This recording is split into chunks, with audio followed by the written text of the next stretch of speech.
Kā mēs ceļojam pa dziļu vēsturi, tagad drusku tuvāku vēsturi, acīm redzot, tur mums varēs tagadējais valdes priekšsēdētājs Goškalkungs Jānis Masā. Latvijas ordeņu brālībai tātad 10 gadi. Un mans uzdevums ir dažos teikumos dot kopsavilkumu mūsu kopīgai pagātnē un ieskatu nākotnē. Visa mūsu darbība šajos gados ir bijusi vērsta 3 mums svarīgos virzienos. Tieši atbilstoši tam mērķu uzskaitījumam, kā to lasām dibināšanas statūtos.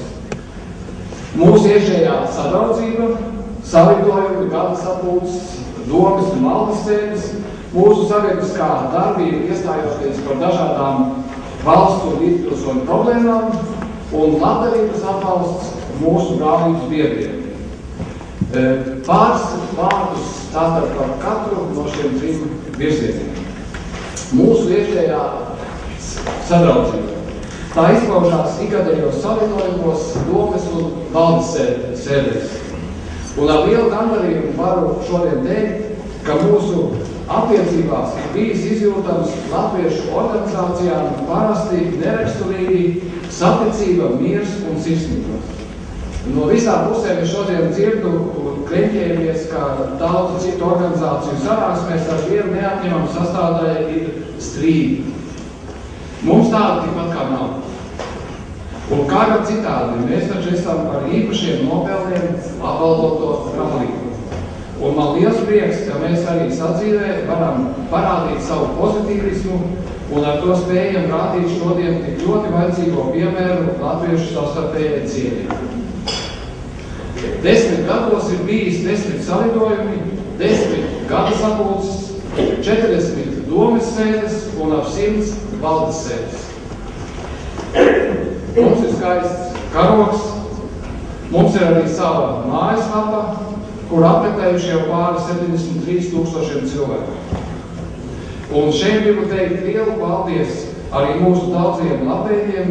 Lielākā daļa viņu vārdi lasām mūsu bukleta beigās, jo bez šī plašā sabiedriskā atbalsta mūsu sadzīve būtu bijusi daudz pelēcīgāka.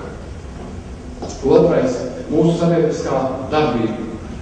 Līdz šim vienīgais, kas mums bijis iespējams, tas ir rakstīt atklātas vēstules valsts prezidentam, ministrijām, saimai un presē. Esam rakstījuši gan aizstāvot patriotiskus cilvēkus, gan iestājoties par mūsu tautas nacionālām un garīgām vērtībām. Gan arī esam konsekventi nostājušies pret neoliberālismu, kas draud apcirkt visas mūsu tautas saknes. Šādu vēstuli ir bijis daudz, un vairākos gadījumos tām ir bijusi izšķiroša nozīme problēmu risinājumos. Pati pēdējā mūsu vēstule tapa pirms nedēļas adresēta izglītības ministrei ar prasību nekavējoši uzsākt Latvijas vēstures mācīšanu skolās. Šo vēstuli parakstījām kopā ar represētu apvienību, 4. māja deputātu klubu, Barikāžu muzeju un skolotāju apvienību. Domājam, ka šādas vēstules rakstīsim arī turpmāk. Trešais – materiālais atbalsts.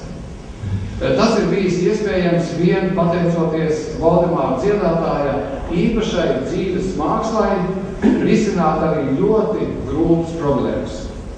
Vispirms Valdemārs panāca, ka mums tika noformēts labdarības organizācijas status, un tad viņš nodibināja ciešu sadarbību ar fondu Ziedot LV.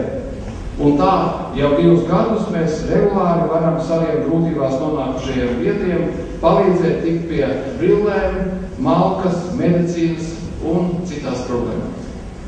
Tātad, saņemot visu to kopā, mūsu iekšējo sadraudzību, mūsu sabiedrisko darbību un materiālo atbalstu, mēs, manuprāt, varam šodien droši teikt, ka mums nav jākaunās ordeņu brālības idejas autora, doktora Jāņa Trauloņa priekšā. Mēs esam uzticīgi pildījuši viņa nospraustos mērķus, kuri ir arī ierakstīti mūsu brālības statūtos. Kā tad izskatās mūsu vīzija nākamajiem gadiem? Mūsu valsts piedzīvo traģisku krīzi, un neviens šodien nevar droši pateikt, kad un ar kādām sekām mūsu tautai tā beigsies.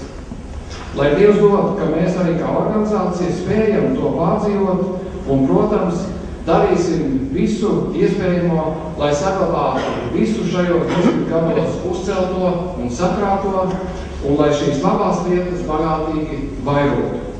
Bet tas var prasīt daudz lielāku arī jūsu visu līdzdalību finansiālo problēmu risināšanā. Un tad 2 uzdevumi, kurus kopīgiem spēkiem ļoti gribētos īstenot tuvākajā nākotnē.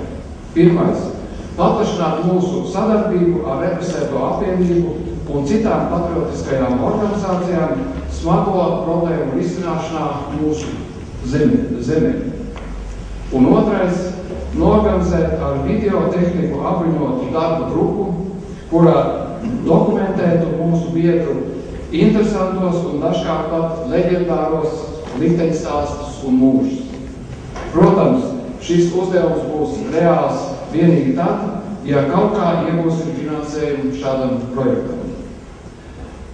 Nobeigumā profesora Jāņa Stradiņa vārdi. Ordeni saņem par nopelniem Latvijas labā.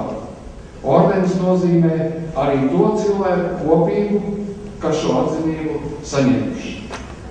Lai jums visiem laba veselība un mošs gars ieejot mūsu organizācijas nākošajā 10 gadē. Paldies!